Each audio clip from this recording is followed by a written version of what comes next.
명절 연휴가 시작되는 주일 아침이더라고요. 바쁜 일정 또 그리고 이동 가운데 예배 자리를 사모하셔서 교회를 이룬 사랑하는 우리 모든 성도분들에게 주님의 평강과 화목이 가득하시기를 축원합니다. 네. 우리의 진짜 복은 여호와께서 함께하심을 기억하시고 이 예배 시간에 그 하나님의 임재를 누리시기를 더불어 축원드리겠습니다. 우리 지난주 교회는요, 창세기 39장을 읽으면서 성경에서 말하는 형통이라는 것이 무엇인지를 다시 한번 정립을 했습니다. 형통은 세상의 성공이 아니라 이렇게 말씀을 드렸습니다. 성경에서 말하는 형통은 여호와께서 우리와 함께 하십니다. 이렇게 말씀을 드렸어요.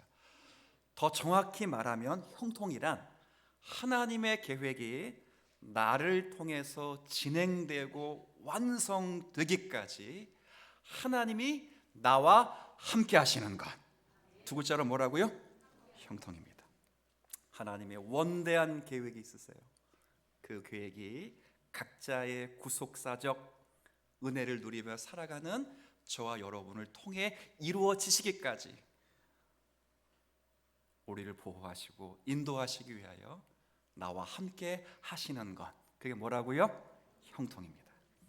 이 형통의 힘이 얼마나 큰지 이 형통을 경험하는 사는 자는 하나님 앞에 살게 될 것이고요, 그리고 하나님 앞에 살면서 당하는 의의 고통을 통과하게 만들고 그 의 때문에 당하는 고난이 있을지라도 하나님의 인자하심, 하나님의 성실하심, 하나님의 헷세들을 경험케 하는 은혜가 있을 줄 믿습니다. 지난주 배운 내용이 이거예요. 그리고 하지만 창세기 39장의 형통은 보기 좋은 결말로 끝나진 않습니다.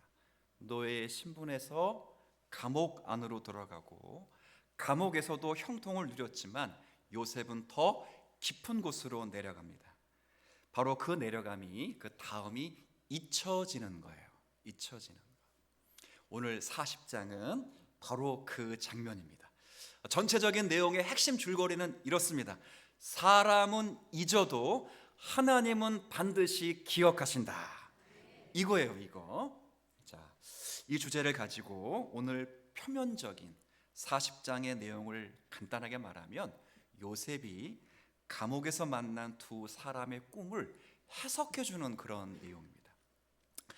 자, 요셉이 감옥에 가서도 관리자가 되었어요. 바로 그때 애굽의 바로 왕의 노여움을 산 두 명의 관원장이 이 감옥으로 투옥돼 옵니다. 한 사람은 술 맡은 관원장이고요, 한 사람은 떡 맡은 관원장입니다. 자, 이 사람들을 이 보디발이 요셉을 얼마나 신뢰했는지 이 두 사람을 요셉에게 맡기고 요셉은 두 사람을 시중들게 되었습니다. 여러분, 떡 맡은 사람, 술 맡은 사람 이렇게 말하니까 그냥 요즘 말로 하면 주방 셰프구나 이렇게 생각하면 안 됩니다. 핵심 권력입니다. 요즘 말로 하면 문고리 권력이라고 들어보셨어요? 문고리 권력입니다. 옛날에는 왕의 식탁과 왕의 술은 독살과 암살의 위험이 굉장히 많았습니다. 그래서 술을 맡거나 떡, 빵을, 음식을 맡는 사람은 왕이 아무나 사용하지 않습니다. 최측근, 자기가 믿는 사람을 사용합니다. 더불어 중앙집권적이고 독재가 강하면 그때 직책이 뭔지는 아무 소용없습니다. 그때의 권력은 누가 왕의 얼굴을 자주 보느냐.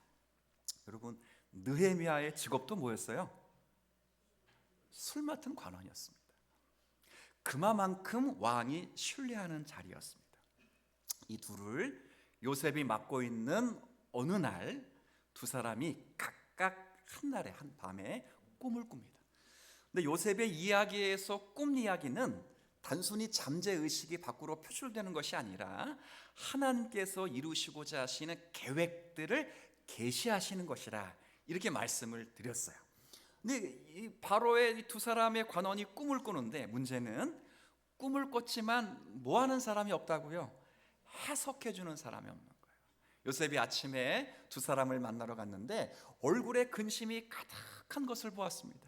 무엇 때문에 근심이 가득합니까? 라고 말하자 이 사람들이 꿈을 꿨는데 해석할 사람이 없습니다. 이렇게 말하자 요셉의 유명한 말을 한번 들어볼까요? 8절인데 오늘 우리가 읽지는 않았어요. 8절 한번 보십시다. 그들이 두 사람의 관원입니다. 그들이 요셉에게 이르되 우리가 꿈을 꾸었으나 이를 해석할 자가 없도다. 요셉이 그들에게 이르되 함께 읽습니다. 시작.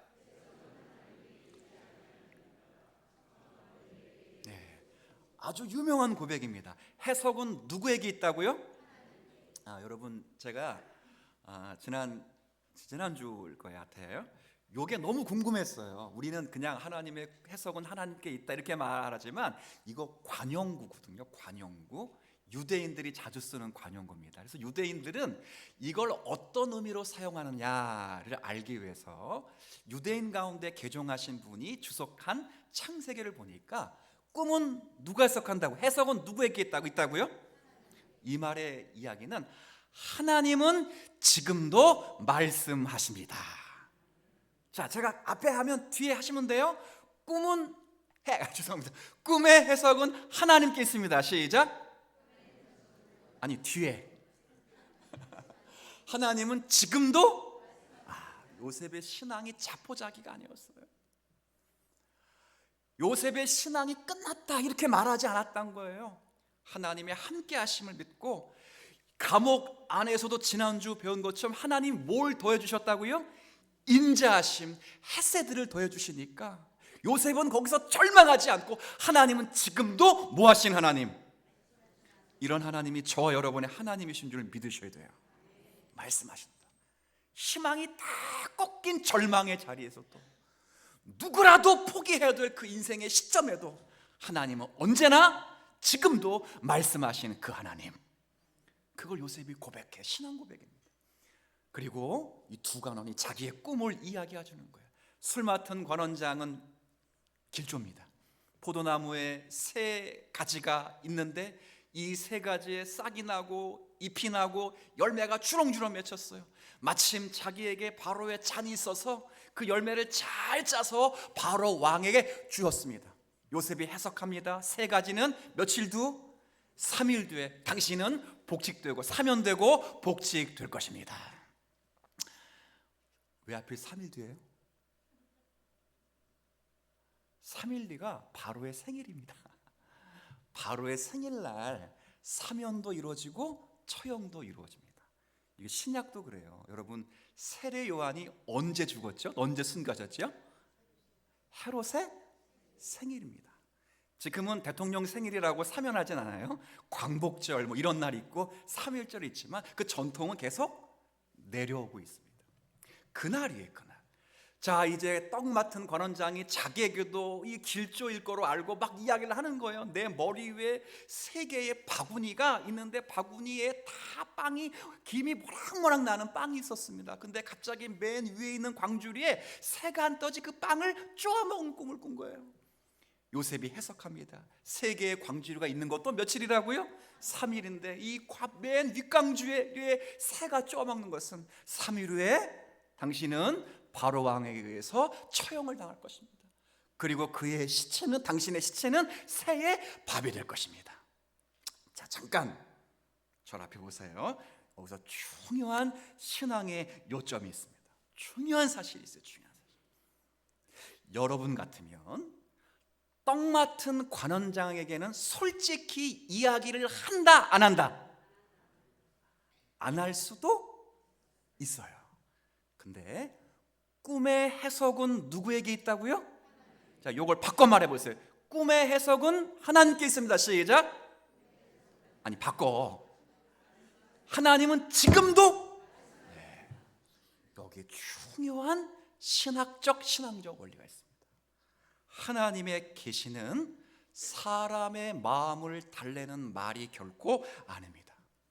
하나님의 말씀은 있는 그대로 전하는 것입니다. 요셉을 보세요. 하나님이 지금도 말씀하십니다 라고 말씀을 주셨기 때문에 떡 맡은 관원장에 그대로 뭐 했다는 거예요?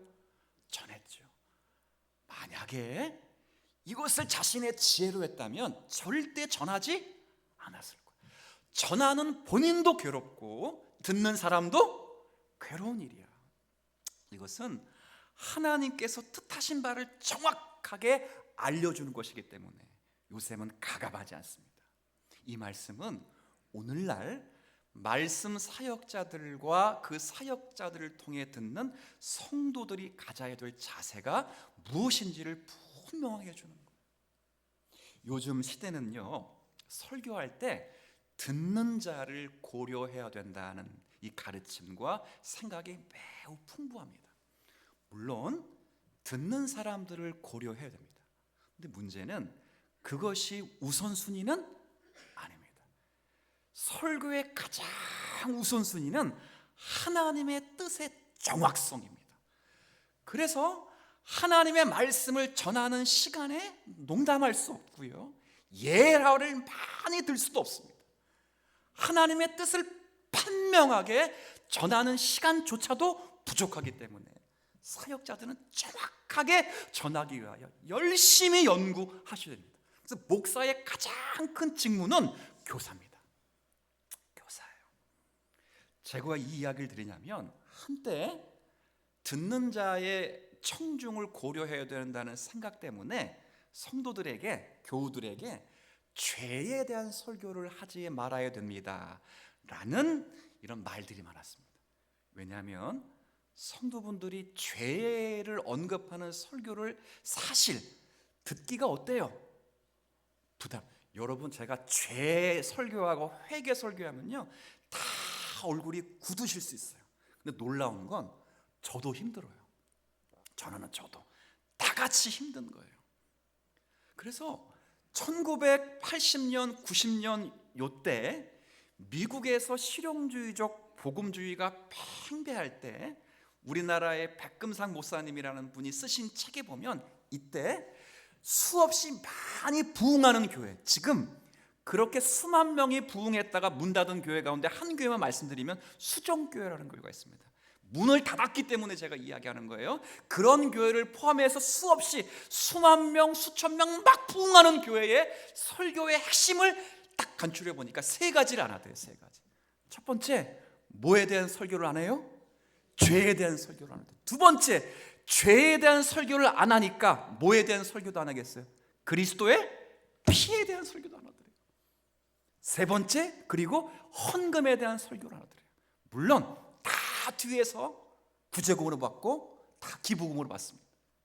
그리고 무슨 설교를 하느냐? 비전, 꿈, 희망, 또 하나는 힐링, 치유, 역사. 제가 얘기할까요? 수십 년이 지나 지금 제가 언급했던 그런 교회들이 한번 물어보겠습니다. 살아남았을까요? 죽었을까요? 죽었습니다.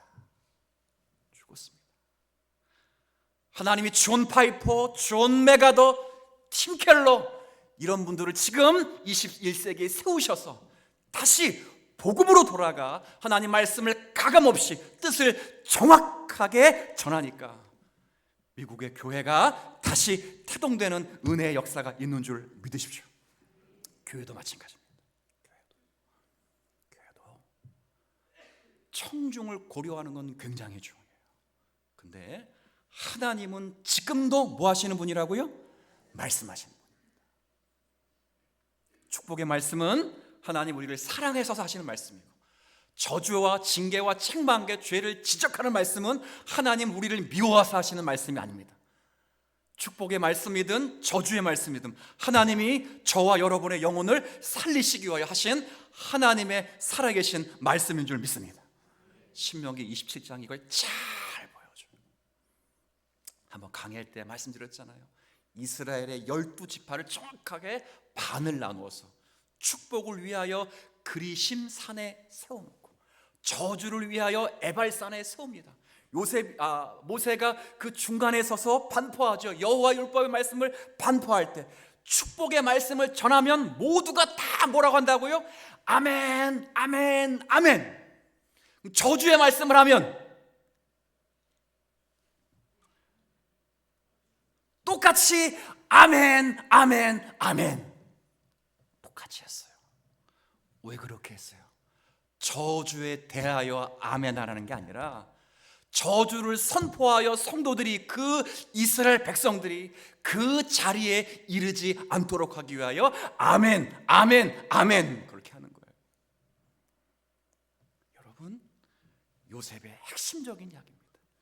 절망의 자리에서도 하나님은 지금도 뭐 하시는 하나님? 말씀하시는 하나님. 바로 그 하나님이 우리에게 말씀하신다면, 전하는 저 같은 사람들은 사람의 반응을 두려워해서 말씀을 조정할 권리가 없고, 하나님의 뜻을 부드럽게 포장하는 그런 사람들이 아니라 하나님의 뜻을 정확하게 판명하게 잘 전하는 파수꾼이 되어줄 것이고, 그리고 듣는 성도분들은 말씀을 기호에 따라, 환경에 따라 취사 선택하는 것이 아니라 모든 말씀에 아멘으로 순종해야 될 줄로 압니다. 왜냐하면 순종은 이해하기 때문에 하는 것이 아니라 순종은 하나님이 말씀하셨다는 사실 때문에 하는 것입니다. 이걸 요셉이 우리에게 다시 한번 분명히 해주는 거예요. 그리고 이제 다시 본문으로 돌아가면 아주 이제 흥미로운 사실이 하나 나옵니다. 그게 뭘까요? 요셉이 다른 사람의 앞날은 잘 봅니다. 술 맡은 관원장이 3일 후에 복직될 것 정확하게 보았고요. 그리고 떡 맡은 관원장이 3일 후에 처형당할 것을 분명히 내다보았습니다. 근데 문제는 자기의 앞날은 봤나요? 못 봤나요? 못 봤습니다. 그래서 실망합니다. 실망해요. 하나님에게 믿음이 상실돼서 실망하는 게 아니고 사람에겐 너무 기대해서 실망합니다. 꿈을 해석해 주면서 술 맡은 관원장이, 여러분이 아까 14절 15절 읽었던 것처럼 당신이 이곳에서 나가거든 첫 번째 할 일 뭐라고요? 나를 기억하소서. 15절에 기록하잖아요. 나는 여기에 있을 사람이 아닙니다. 아닙니다. 사람의 기대를 했어요. 아, 이제 하나님이 열어주시는구나. 야, 고생 끝, 행복 시작이 이로구나. 막 기도했어요. 꿈의 해석은 누구에게 있으니까? 하나님은 지금도 뭐 하시니까? 야, 나에 대한 말씀. 그렇게 해서 생각을 했다고. 그렇게 했어요. 그런데 아마 술 맡은 관원장도 이랬을 것 같아요. 성경 기록도 있지 않지만, 내가 나가기만 하면 내가 너를 반드시 뭐 하겠다고요? 기억하고 풀어주겠다. 그랬을 거예요. 근데 40장의 끝절 한번 다시, 오늘 말씀의 절정이거든요. 23절 한번 읽습니다. 시작. 술 맡은 관원장이 요셉을 잊어버렸다. 여러분, 요셉의 인생에서 이것처럼 잔인한 부분이 있을까요? 노예로 팔려가는 것도 참 비참한 것이고, 억울한 누명을 쓰고 억울한 옥살이를 하는 것도 잔인한 고난이지만, 사실 누군가에게 잊혀지는 건 더 큰 아픔이고 슬픔입니다. 그래서 아무것도 일어나지 않는 시간, 기대했던 사람이 침묵하는 이 시간은 요셉에게는 참을 수 없는 아마 절망일 수도 있었을 것 같아요. 그때 우리는 물어봐야 돼요. 그러면 하나님도 요셉을 잊어버리신 것일까? 그건 아니라는 걸 여러분이 다 아실 거예요. 성경 전체가 그걸 부정합니다. 오히려 하나님은 더 좋은 기회를 얻고자 기다리고 계시고, 더 정확히 말하면 요셉이 깨닫지도 못하고 요셉이 생각지도 못한 것을 만드시기 위하여 하나님은 준비하고 계시는 거예요. 이런 생각을 해볼까요? 요셉이 만약에 술 맡은 관원장이 딱 나가서 그 즉시로 요셉이 나왔다면 요셉은 어떻게 살았을까요? 억울한 누명 벗고 그 다음 어디 갔을까? 집에 가지요. 집에 가지요. 아빠하고 집에 가지 않겠어요? 그래서 집에서 어떻게 살았다고요? 행복하게 살았다. 그러지 않았을까요? 근데 하나님은 요셉을 그렇게 하시기를 원하지 않으셨습니다. 요셉 한 사람을 통해서 요셉의 마음은 자기의 억울한 누명을 벗는 것이 최고의 관심이에요. 우리가 고난을 당하고 억울한 일을 당하면 우리의 관심은 나밖에 없어. 사실 그럴 수밖에 없어. 내 왜 이 억울한 누명을 받는지 하나님은 언제까지입니까? 이 누명을 벗겨주셔서 사람들에게 진리가 명쾌히 증거될 수 있도록 하나님 기회를 달라고 막 울지 않아요? 요셉도 그랬을 거예요. 그러면 기도응답이 되려면 술 맡은 관원이 즉시로 바로 왕에게 이런 사람이 있더라 풀어줬을 거예요. 그럼 집에 가서 오해 다 풀고 형제들에게 회개받고 아버지와 행복하게 살았을 거예요. 하나님은 그렇게 요셉을 만드시기를 원하지 않았어요.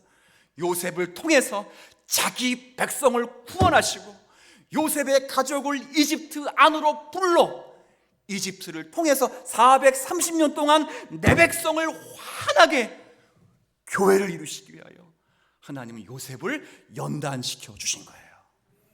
그때까지 요셉이 포기하지 못하도록, 요셉이 절망 가운데서 완전히 무너지지 않도록, 우리 지난주 살폈던 시편 105편의 말씀처럼 말씀이, 여호와의 말씀이 뭐 할 때까지요?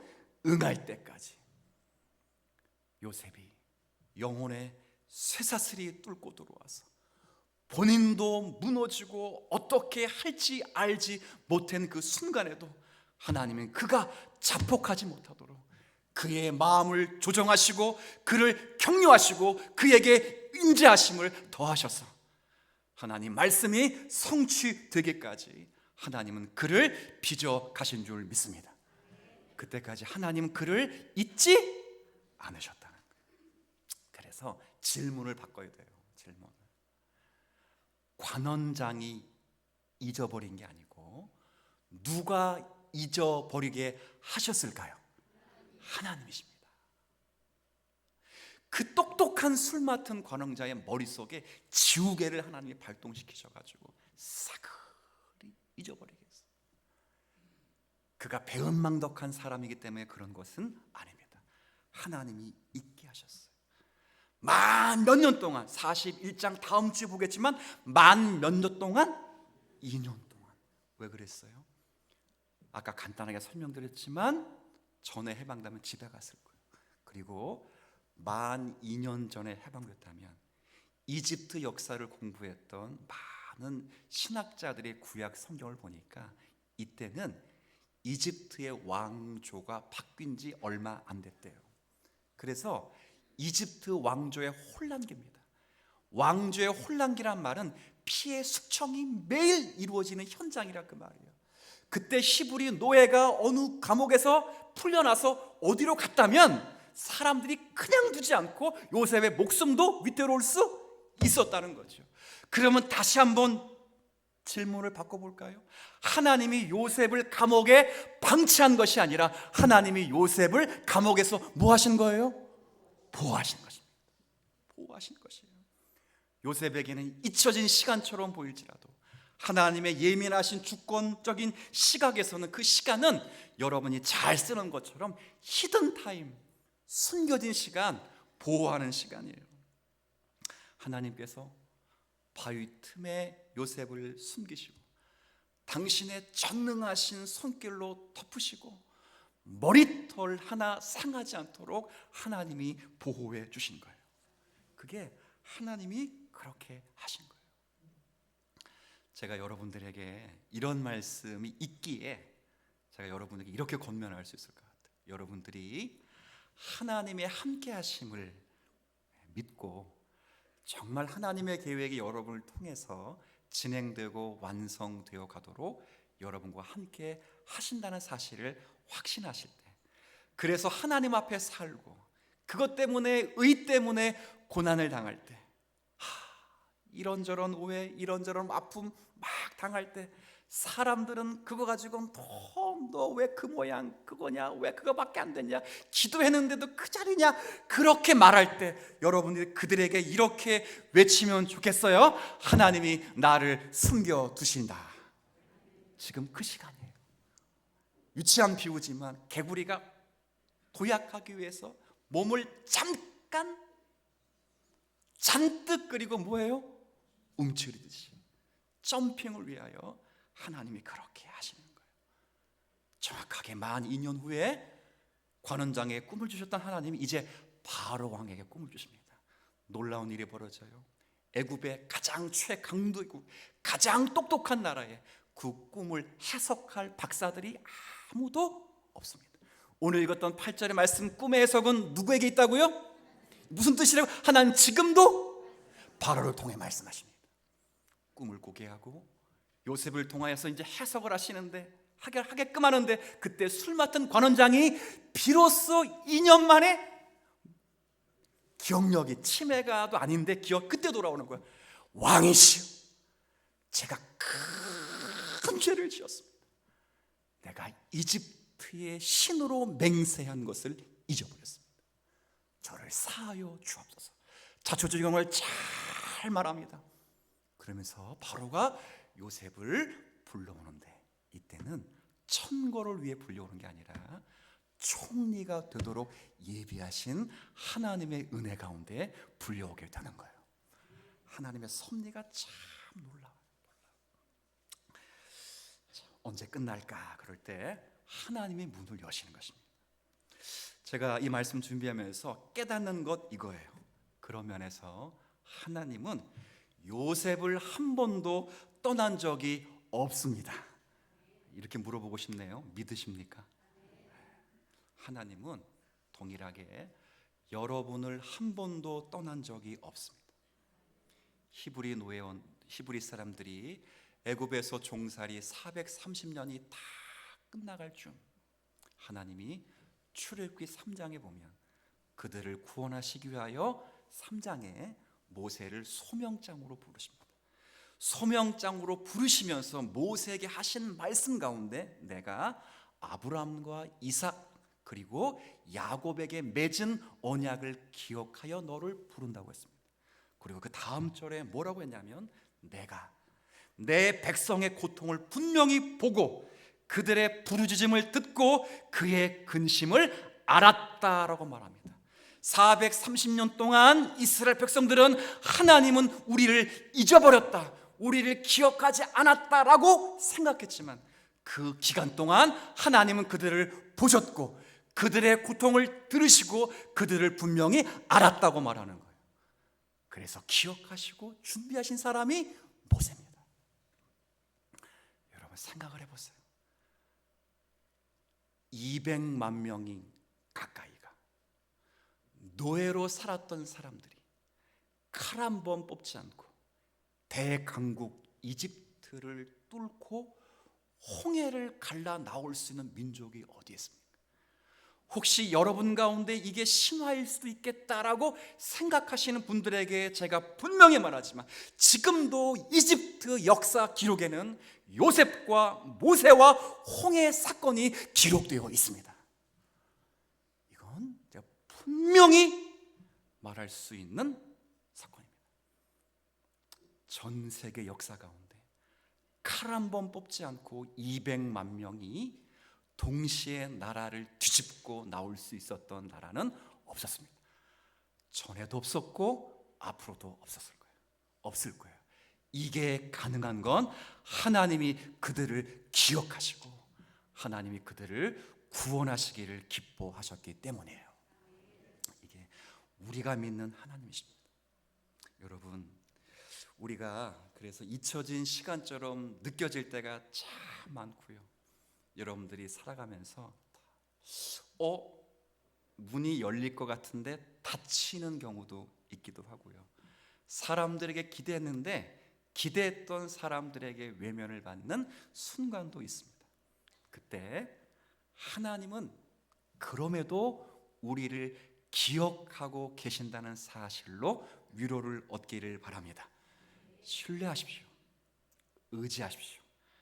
여러분을 잊은 것이 아니라 준비하고 계시고 여러분이 생각지도 못한 더 큰 그리스도의 성품으로 빚어낼 수 있도록 하나님은 그 과정을 연단으로 사용해 주실 거예요. 그러니 베드로의 고백하죠. 하나님의 능하신 손 아래서 겸손하라.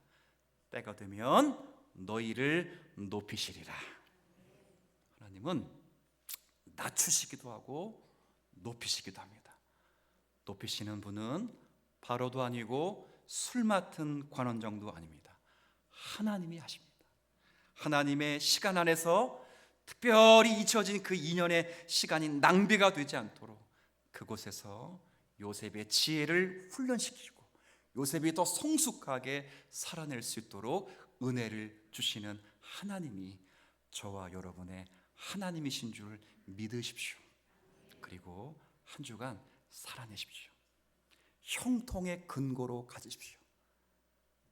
여러분을 통해 이루실 하나님의 계시가 뜻이 계심 믿고 진행될 수 있도록 완성될 수 있도록 잊혀져 가는 시간에도 나와 함께 하신다는 것을 기억하고 하나님 앞에 살려고 몸부림을 치십시오. 좋은 말씀, 위로의 말씀에만 아멘하지 마시고 저주 같은 말씀, 우리를 깨고 우리의 죄를 드러내고 들추고 회개하라는 말씀에도 아멘하여 순종하여 하나님의 거룩한 사람으로 빚어져 가는 우리 모든 성도가 다 되시기를 주님의 이름으로 축원합니다.